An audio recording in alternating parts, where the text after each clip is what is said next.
27e méditation. Je suis venu jeter un feu sur la terre, et comme je voudrais que déjà il fût allumé. Si vous voulez savoir ce que veut dire être heureux, observez une fleur, un oiseau, un enfant. Ce sont des images parfaites du royaume.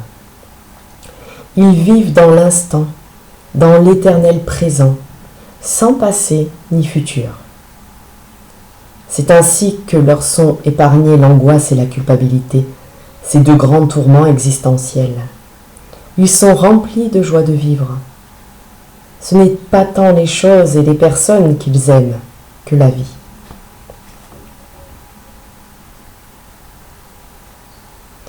Tant que votre bonheur sera déterminé et nourri par une personne ou par une chose extérieure à vous, vous vivrez dans le pays des morts.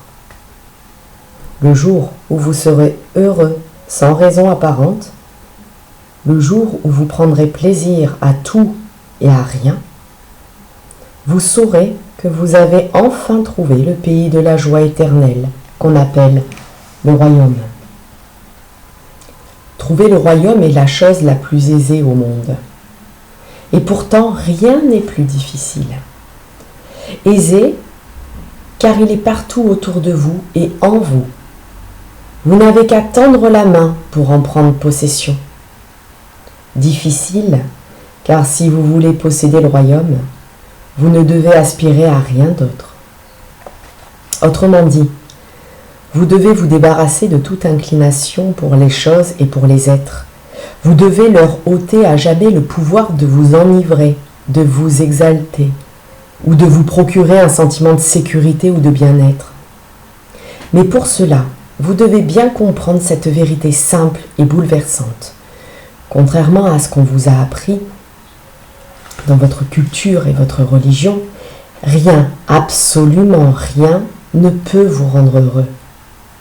Dès que vous aurez compris cela, vous cesserez d'abandonner un travail pour un autre, un ami pour un autre, un endroit, une technique spirituelle, un gourou pour un autre.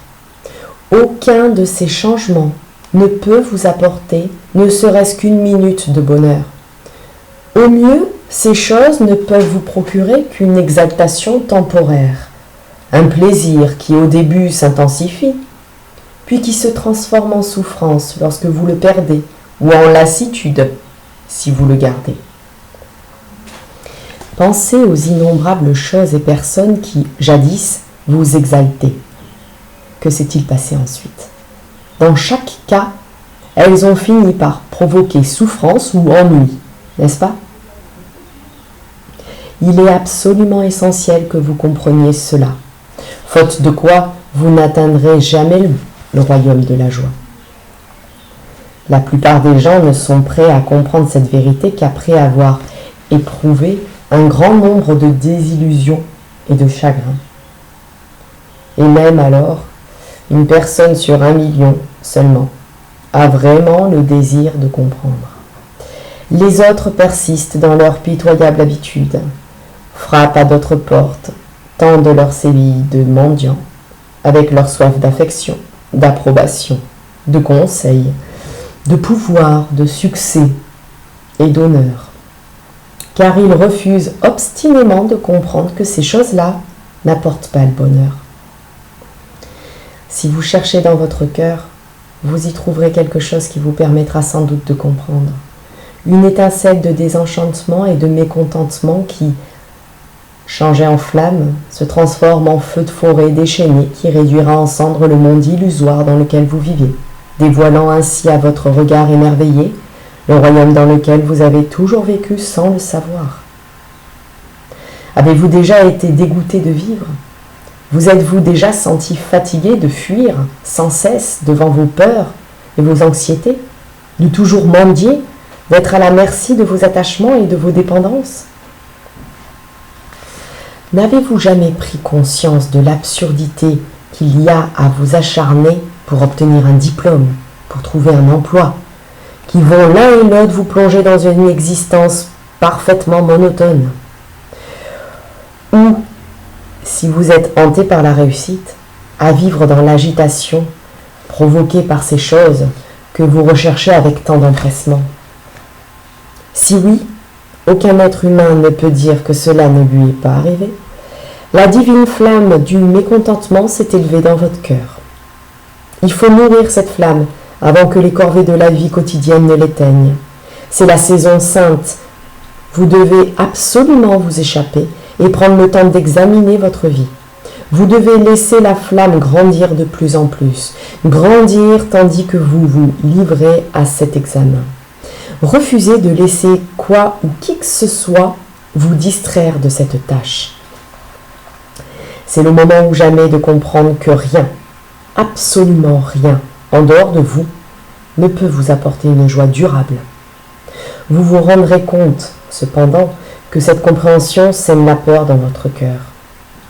Vous craignez, en vous abandonnant à votre insatisfaction, que cette dernière ne se transforme en passion violente, qui vous tiendra sous son emprise et vous incitera à vous rebeller contre tout ce que votre culture et votre religion vénèrent, contre ces manières de penser, de sentir, de percevoir le monde qu'elles ont réussi à vous mettre dans la tête. Cette flamme dévorante vous incitera non seulement à jouer les troubles fêtes, mais à brûler tous les ponts. D'emblée, vous aurez le sentiment de vivre dans un monde tout à fait différent, à 1000 lieues de celui où se meut votre entourage. Tout ce que les autres chérissent, tout ce que les autres désirent ardemment, le pouvoir, l'approbation, la sécurité, la richesse, tout cela vous dégoûtera comme autant d'ordures. Vous serez écœuré. Ce que les autres s'efforcent d'éviter par tous les moyens ne vous fera plus peur. Vous serez libre et serein, sans crainte, car vous aurez quitté votre monde illusoire pour entrer dans le royaume. Il ne faut pas confondre ce mécontentement divin avec le désespoir qui mène parfois à la folie et au suicide. Le désespoir ne se manifeste pas par une pulsion mystique vers la vie, mais plutôt par une pulsion névrotique vers la destruction de soi. Il ne faut pas non plus confondre ce mécontentement avec les lamentations continuelles de ceux qui se plaignent de tout. Ces derniers ne sont pas des mystiques, mais des casse-pieds qui font campagne en faveur d'une amélioration des conditions de vie dans leur prison, alors que ce qu'ils devraient faire, c'est se libérer, fuir la prison dans laquelle ils se sont enfermés. La plupart des gens qui sentent l'éveil de ce mécontentement au fond de leur cœur réagissent de deux manières différentes. Ou bien ils refoulent ce sentiment et recherchent avec fièvre les distractions que procurent le travail, la vie sociale et l'amitié, ou bien ils orientent ce mécontentement vers le service social, la littérature, la musique, les soi-disant activités créatives, grâce auxquelles ils se contentent de réformer les choses, alors qu'ils auraient plutôt besoin de se révolter. Ces gens, bien qu'ils paraissent très actifs, ne sont pas vraiment vivants. Ils sont morts et se contentent de vivre au pays des morts. Votre mécontentement est divin lorsque ne s'y mêle aucune trace de tristesse ou d'amertume. Même lorsqu'il provoque en vous une certaine appréhension, le mécontentement divin est toujours accompagné de joie, la joie du royaume. Une parabole de ce royaume. Il est pareil au trésor enterré dans un champ. L'homme qui l'a trouvé l'a de nouveau enterré. Et parce qu'il ressentait une joie absolue, il a décidé de vendre tout ce qu'il possédait pour acheter ce champ. Si vous n'avez pas encore trouvé de trésor, ne perdez pas votre temps à le chercher. On peut le trouver, mais il ne faut pas le chercher. Vous n'avez pas la moindre idée de ce qu'est ce trésor. Vous ne connaissez que le bonheur engourdi par la drogue de votre existence. Que pourriez-vous chercher ? Et où ? Non, cherchez plutôt en vous cette étincelle de mécontentement. Et quand vous l'aurez trouvée, entretenez la flamme jusqu'à ce qu'elle explose et réduise votre monde en cendres. Jeunes ou vieux, nous sommes pour la plupart mécontents parce que nous désirons des choses que nous n'avons pas. Connaissance, travail plus satisfaisant, une autre voiture, un salaire plus élevé. Notre mécontentement provient d'un désir d'en avoir plus ou de trouver mieux. c'est tout simplement parce que nous en voulons davantage que nous sommes mécontents. Et ce n'est pas de ce mécontentement-là que je vous parle. C'est le désir d'en avoir toujours plus qui nous empêche de raisonner de façon claire et lucide. En revanche, lorsque nous sommes mécontents, non pas parce que nous voulons quelque chose, mais parce que nous ne savons pas ce que nous voulons, ou que nous sommes insatisfaits de notre emploi, ou que gagner de l'argent, rechercher une haute position sociale, courir après le pouvoir ne nous suffit plus, ou que nous ne nous contentons plus de ce que nous avons et de ce que nous pourrions avoir, ou que nous sommes déçus, non pas d'une chose en particulier, mais de tout, alors je crois que notre mécontentement peut nous apporter la lumière. Si au lieu d'accepter et de suivre, nous questionnons, explorons, pénétrons, nous en arriverons à une certaine compréhension. Une compréhension qui inspire la joie et la créativité. Le mécontentement que vous ressentez provient en grande partie de ce que vous n'avez pas.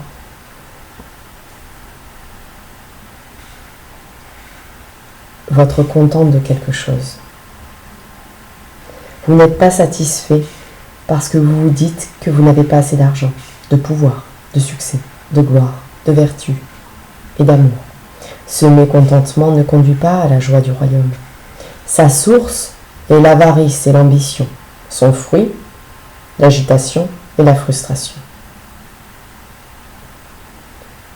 Le jour où vous serez mécontent, non pas parce que vous en voulez plus, mais parce que vous ne savez pas ce que vous voulez, le jour où vous en aurez assez de tout ce à quoi vous avez toujours aspiré sans l'obtenir, de cette recherche même, votre cœur sera envahi d'une grande clarté, d'une compréhension qui vous permettra mystérieusement de prendre plaisir à tout et à rien.